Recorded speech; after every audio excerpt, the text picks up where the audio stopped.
The Dogstruction. There it is. I asked you to wait. It's No, posterity. at the beginning of both episodes. Posterity. Sweet dreams. Hi everyone, welcome back to Doctor Who Review. I'm Chris. And we're here to pick up the goddamn pieces of Series 6 of Modern Doctor Who, namely the Series 6 prequels, spin-offs, and charity specials. I bought this series, pre-bought this series, on iTunes back in the day, 2011. So that every episode went out on BBC One on the Saturday night, and by the Sunday morning, I had it in my iTunes. Sorry, as an incentive to buy the digital copy of the show, to buy the series order of the show, there were several prequels released. Basically, about 3 or 4 days before the new episode, a prequel might, it wasn't for every episode, might appear on your iTunes feed to get you geared up. So basically, the return of TARDISodes. And that was only for iTunes? Only on iTunes. Although I think there was red button access at some point.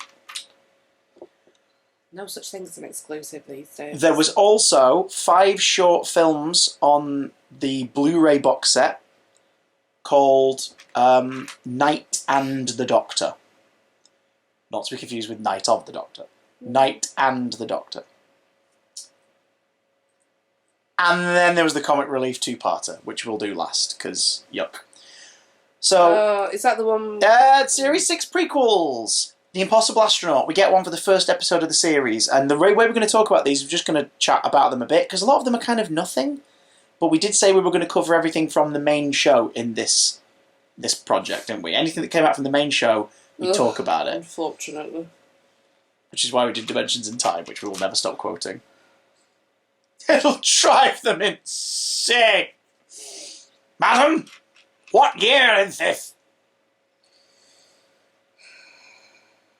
2022. What?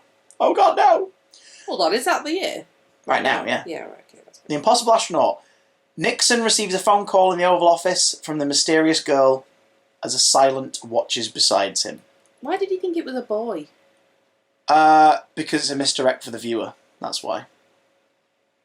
Because girls don't know how to use a telephone. No, it's so that the Doctor can piece it together and we can start to realise it's... Yeah.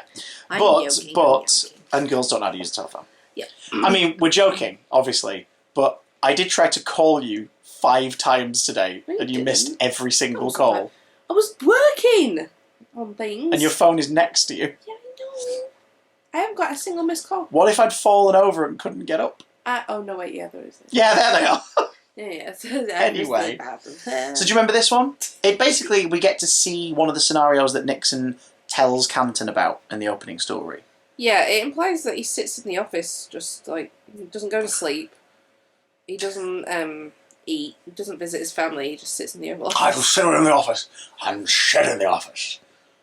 Go on, you're a Futurama fan. Get out your system. I can't. I've got a sore throat. I'll do it with you. You go quiet. I'll go loud. You ready? Okay. Haru! There we go. It's a nice little addition. It's pretty creepy, like especially with the shot of the silent over his shoulder, just watching as its plans playing out. It's cool. Sets a tone. I remember watching that before the episode and being like, oh, that's creepy. There was also other viral marketing at the time. CCTV footage played out on the Doctor Who website of like different streets and roads. And every now and again, the footage would be a little different. There would be this tall thing in a suit in the footage somewhere. And then sometimes it wouldn't be there. And I remember at the time, chatting on with a friend of the show, lovely Matt, about how basically they were just ripping off Marble Hornets. Because it was like, that's the Slender Man. That's the Slender Man. They're doing Slender Man stuff here. That's how Slender Man started, guys. No, it isn't. It is, isn't it? No, it isn't. Marble Hornets isn't the beginning of Slender. No, Marble Hornets was just like the first time someone probably attempted doing something interesting. Really? Yeah. I did not know that. I thought that was started on the Something Awful forums, where people were creating urban myths and legends. The beginning of creepypasta. Which is why it's hilarious that people were like, oh my god, yeah, the Slender Man. Oh my god, they used to scare me as a kid. And it's like, can't have done though, because it was literally created in like 2008, you liar. On the internet by these people. I thought it was Marble Hornets. Nope. Marble Hornets was just the most interesting use of it. And then Doctor Who did The Silence, which, let's be honest, is the Alien Greys / Men in Black / The Slender Man. Like, that's the inspiration for these guys. What did you say? I said, well, it's 9:45. It's 9:45. Sorry. Not for you guys, unless it is. Episode 3 gets a prequel next, Curse of the Black Spot. Captain Avery scribes his journal about the lack of wind and a creature watching them from overboard. Again, just a nice little tone setter. Hugh Bonneville. Oh, he doesn't just say using that, the cabin set. He doesn't just say that. What else did he say? He says, I have a crew member who keeps disappearing. No, he doesn't. A sea monster they call the editing. But no, it's a nice idea because it's sort of really setting it. Obviously, when you watch the episode, you realise they can't feel the wind because their ship is inside the other ship. Yeah. And that's a nice little... It basically sets up a ghost story is what it sets up. And it's a nice little, you know...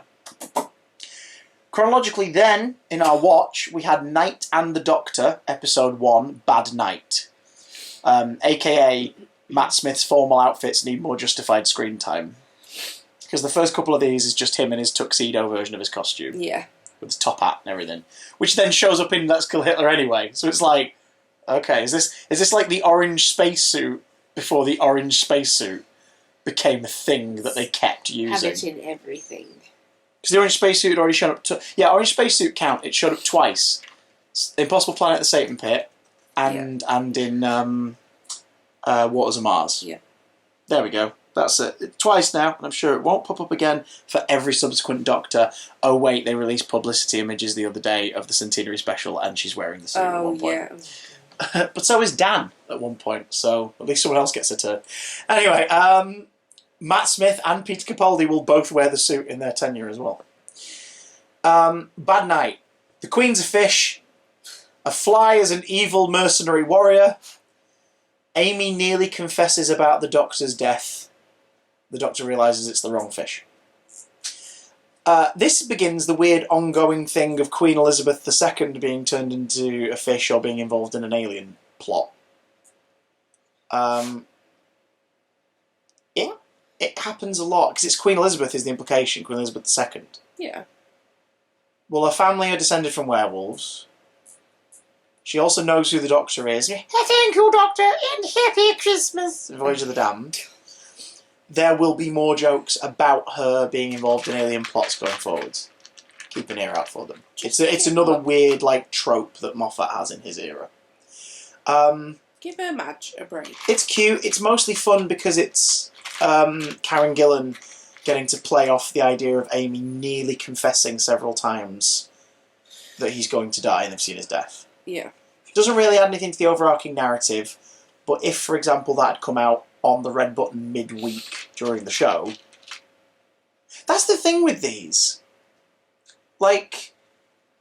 Meanwhile in the TARDIS, the two shorts on Series 5's home media release, the one where it's set before The Beast Below, and the one after the kiss, at the Angel 2 part that leads into Vampires of Venice, it feels like we're just getting basically two deleted scenes that are really well shot, and apparently those scenes were just sort of essentially character development workshops for Matt and Karen. They were shot during the show. It was like a mini project. Yeah.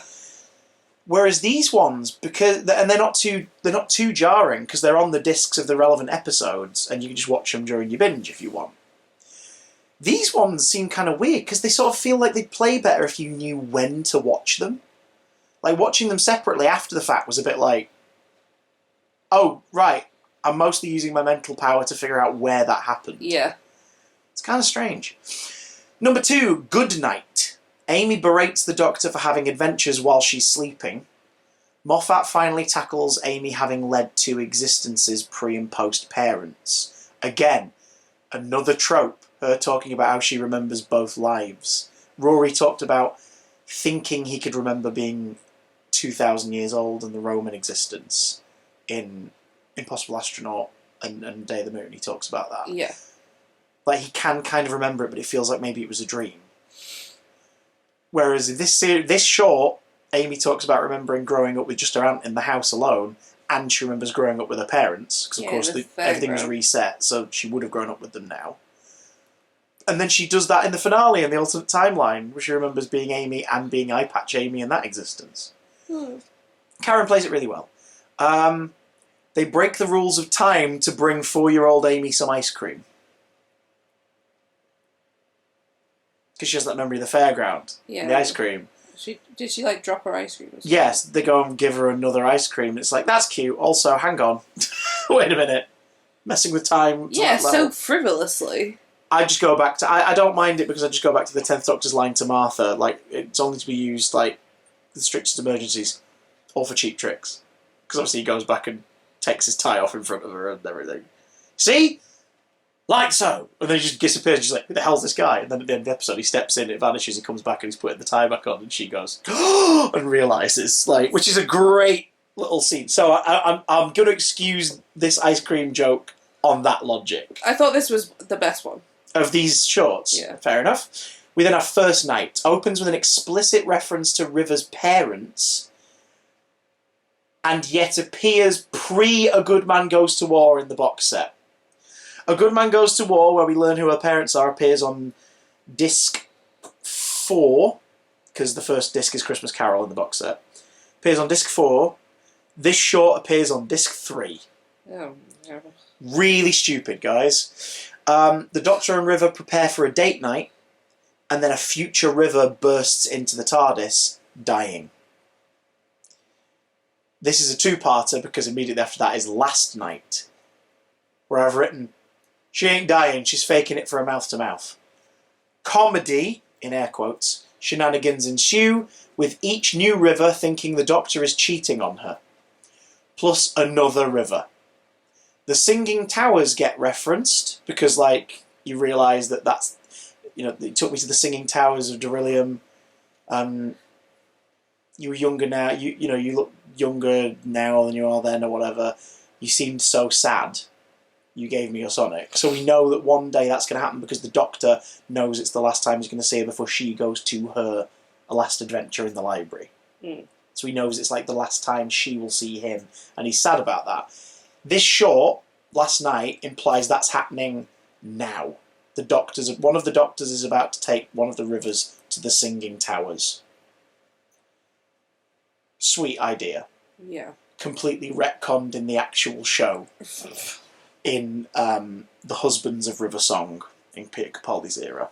To be fair, they do something sweeter with it. But it's a bit like, you already did this, guys. You already did it. Matt Smith is great in this. So is Alex Kingston. The two of them are very good in this. We didn't really sing their praises enough in the Series 6 finale. They are very good together in that. The scenes they have together. That's true. And I really like the sort of the wedding aspect of it all, because you realise that it's not... It is daft, and it's just so the title could be The Wedding of River Song. Yeah. But it's mostly because it's him basically saying, I am this serious about this. Do you know what I mean? Yeah. About like resetting the universe, about how you keeping me alive is selfish. Like, I'm that serious about that I'm making this big of a gesture and getting us married on the spot right frickin' now. And then the whole, he told her his name, is like, oh my god. And we know that she knows his name because Tennant's first appearance, she whispers something to him and he's like, well, how can you know that? I'd never tell anybody that. River, you know my name. Remember, he says that when she's going to die. Yeah. But then, of course, in this we learn he didn't tell her his name. He said, look into my eye. And then she does and sees the tiny version of him inside the Tesseract going, you're right! So he didn't tell her her name. So it's like, okay. But like, their acting in those scenes is great. Their acting in this short is fine. It's great. But it's weird that it's just kind of retconned. And then we have Up All Night. And I've been up all night. There's Resolite. This one's got nothing to do with the Doctor. It takes place in the sort of 20 minutes before the opening of closing time. Craig and Sophie prepare for her trip away, leaving Dad and baby Alfie to brace themselves for the weekend ahead. It's a prequel to Closing Time, which for some reason isn't one of the prequels. Weird that, isn't it? Yeah. Like, The Last Night and the Doctor doesn't have the Doctor in it, and it's technically a prequel to Closing Time, which is weird because every other thing we're about to talk about is a prequel to an episode and is called that. Anyway, that one was fine. Gave us more Daisy Haggard, which is what we wanted because she was sorely missed from Closing Time. Yeah. But she was in it, just very briefly. minimal. And that's the incorrect use of Sophie's character's name. That's the incorrect use of Daisy Haggard, is not being in it Were you much. thinking Sophie Aldred? That's the incorrect use of Sophie Aldred. She should be in more things, because she's great. The prequel to A Good Man Goes to War. Dorian passes on a Jadoon brain full of security info to the Headless Monks.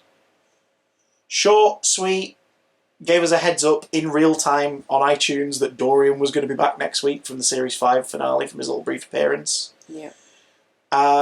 Shows us the Headless Monks, creepy boys. And the joke that a Jadoon brain full of key info is actually a really tiny thing is just a fun little joke. Gosh. Prequel to Let's Kill Hitler. Amy leaves an answer phone message, hoping for news about the Doctor's mission to find baby Melody. In the TARDIS, yeah? Remember this? Yeah. We see that he's listening and does not pick up. Which sort of implies that he's got no news and he can't bear to tell her. The thing is, all of that is cheapened by the ending of A Good Man Goes to War being really exciting, him going to find Melody, and then the second half of the series opens with them summoning him and then being like, have you found her? He's like, no, sorry. Because the way Good Man Goes to War leaves off makes you think the second half of Series 6 is going to be him on his own trying to find her. Yeah. No. Yeah. Because something Moffat likes to do is set up the idea of an epic quest, home, the long way round, and then shit on it one episode later. Oh, there's Gallifrey, it's in this cracking time. Good. That's the end of that journey. Everywhere. Do you remember how the 50th ends on such an amazing note of, oh my god, the show's mission now is to find Gallifrey, and then they find it in the next episode. And you're like, oh, for God's sake. Anyway. Oh, for God's sake, no. Then we have the prequel to The Wedding of River Song. Two soldiers of the Silence, or we think it is, because they've got the eye patches, examine the tanks that contain Silence themselves as an eye patch-wearing River smoulders to camera. It's just a little tease that River has an eye patch to make you go, what's happening, what's happening? And the Silence seem to be being kept in tanks. It's short, it's sweet, works as a teaser in context, not that exciting or significant out of context. Yeah. I think these prequels are fine. I think they work better if you watch them ahead of the episodes, maybe. Do you know what I mean? Which obviously, prequels, but I mean, the fact that all these little features aren't available on these modern Doctor Who box sets under a play all function is kind of weird to me. That is weird. Do you remember how, if you watch the Christmas Invasion, you then go to the special features and see the Children in Need short is in the special features. And then you watch it, and you're watching the scene that leads into what you've just watched. And back then it was like, could there not be a play everything feature where it'll play all these extra little short films as part of your marathon? That'd be handy, wouldn't it? Because otherwise you're always going to watch things out of sequence, which makes the prequels way less interesting. But is that just their way of making you feel like River Song? No. Because everything's out of sequence. And before the battery runs out, let's talk about the thing we don't want to talk about. The 2011 comic relief two-parter, Space and Time. Gross. I watched this at BBC Television Centre at a comic relief event. Go Out Live. It was the one time where I was backstage at one of these events. Oh no, Children Need 2010. We went to that one, didn't we? And backstage at one of these. Yeah, backstage at one of these events, and made best mates with Carol Kirkwood at the end of the night. Bless you. It accidentally walked into. Yes, you did. Literally walked into.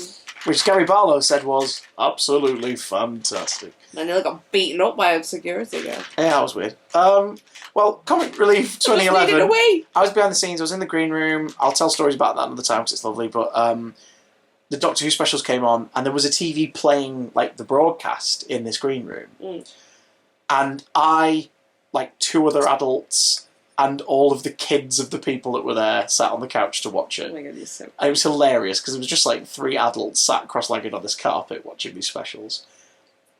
It didn't make the specials any better, but I have a fond memory of watching them. at the time, were you like, oh no? Oh yeah, I was like, oh, okay, and then I went over to the buffet and got intimidated because Ainsley Harriott had made the buffet and was by the buffet asking people what they liked. What do you think? What do you think? No, seriously. Rate it on a scale. No, but it was like sort of like 5 tomatoes. It's sort of like, going, what do you fancy? Something sweet or savoury? Like, sort of savoury, really. All right, so no vegetarian. Got any? No, okay. I recommend try these, and it'd be like, all right, this is kind of cool. Until you realise, wait, hang on, he made this. I mean, oh God, what if I don't like it? What if I buy it and I don't like it? You could have just gone to Costco. Thing is, I'd worked with him on some sketches the year before, so it was extra weird to me because I was like, last time I saw you, I was on my knees dressed as a tiny chef and you fell down a trapdoor. Anyway. Well. Anthony Worrell Thompson was there as well, and I was like, did he make any of the buffet or is he just trying to get some of the praise for hanging around? Anyway, the point is, that was the night I was forced to do a Michael McIntyre impression to Michael McIntyre. And his wife was not impressed. No, and I sang on stage with Rick Astley. Because life. Anyway, the point is... What a life you've led. It's freaking weird. But not the highlight of the night was these specials. And here's my description of Space and Time. Oh my gosh. Space. The final... Moffat gets horny on Maine as an upskirt moment threatens the fabric of time. The TARDIS is stuck inside itself until another Amy enters. Interesting premise, set up by the filthiest joke known to man in the entire show's history. Rory looks up Amy's skirt, drops a thing, and the TARDIS goes wibbly. Time. A fun comedy concept gets hijacked by Moffat's libido. That's all I've written, because it's mostly Amy flirting with herself and implying she'd like to sleep with herself. This is another trope that keeps happening after this point with Moffat's companions in spin-off or bonus material, written by Stephen. If this was called Carry On Up the TARDIS, I think we'd forgive it its sins a little more, because we'd go, oh, it's meant to be like a jokey, not-for-kids, smutty mini-episode. Sure, fine, whatever. But it's not. And I know these charity specials are made on no budget, because that's the point, because you're not meant to spend a shed load of money, like, you know, in that way, frivolously, but also you're meant to make something that will attract people to watch it, because they're like, I like that show, they've done a special, let's tune in. So having a 2-part special within the night of comic relief that night, Red Nose Day, great idea. Keeps people watching. Arthur Darvill, Karen Gillan and Matt Smith are very funny in this. It's just a shame the jokes are really, really piggy. Really gross. You hated these, mostly for the implication that Amy got her driving licence because she wore a short skirt. As a woman, I was offended by this. I didn't think it was funny. I didn't think it was clever. I thought it was very derogatory and not in a quirky kind of funny way. It was disgusting. It was gross and not funny in the slightest. The fact that they were married and they're an actual couple, that's a positive of it, I suppose. It wasn't just some weird...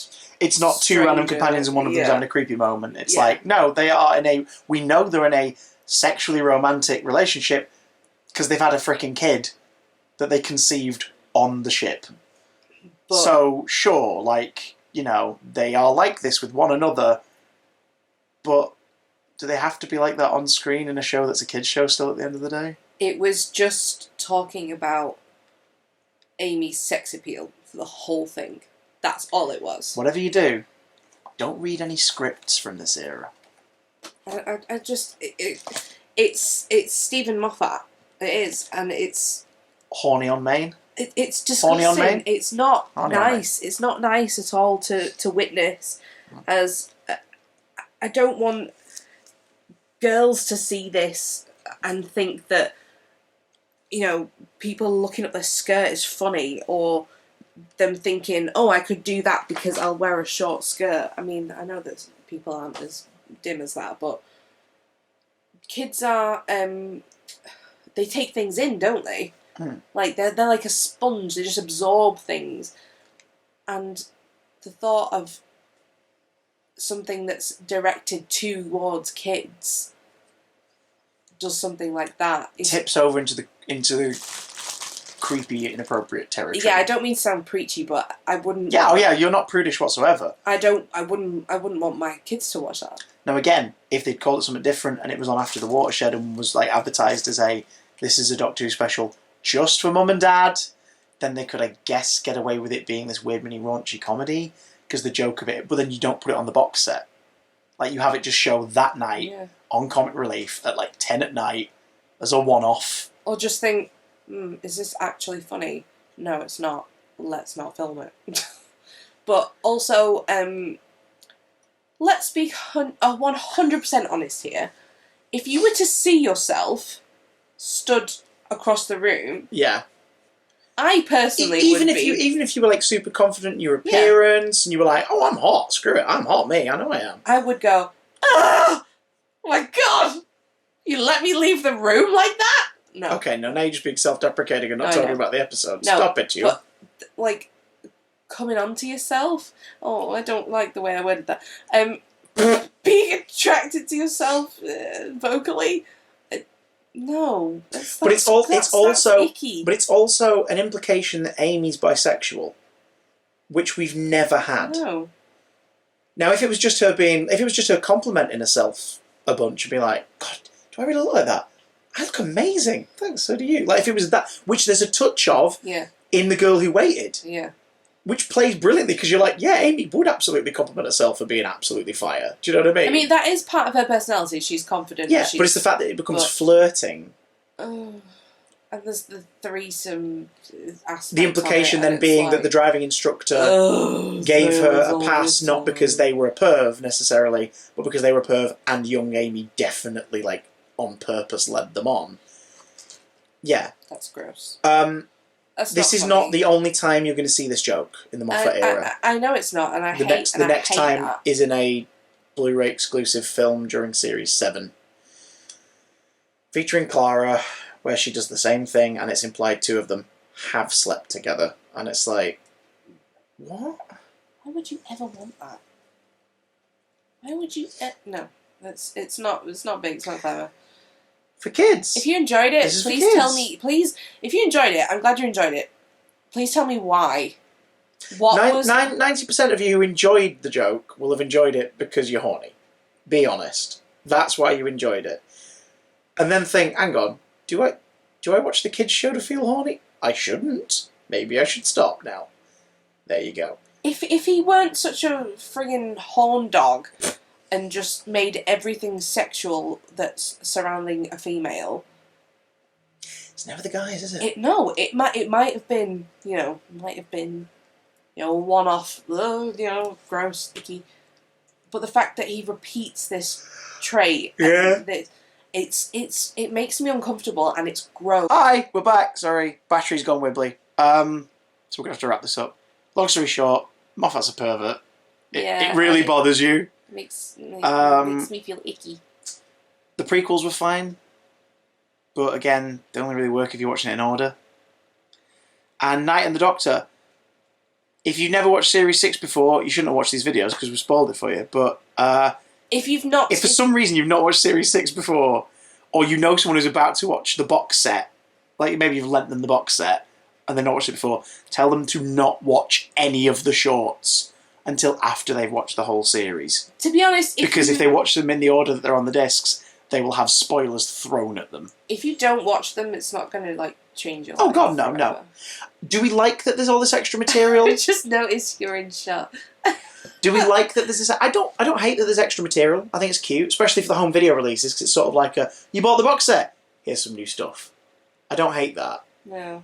But I think it's getting a bit ridiculous how much and how convoluted the running order of it all is. Yeah, this is a show for kids. They're not going to have a friggin' clue. Just you wait till Series 7. Anyway, we will see you next time. Bye.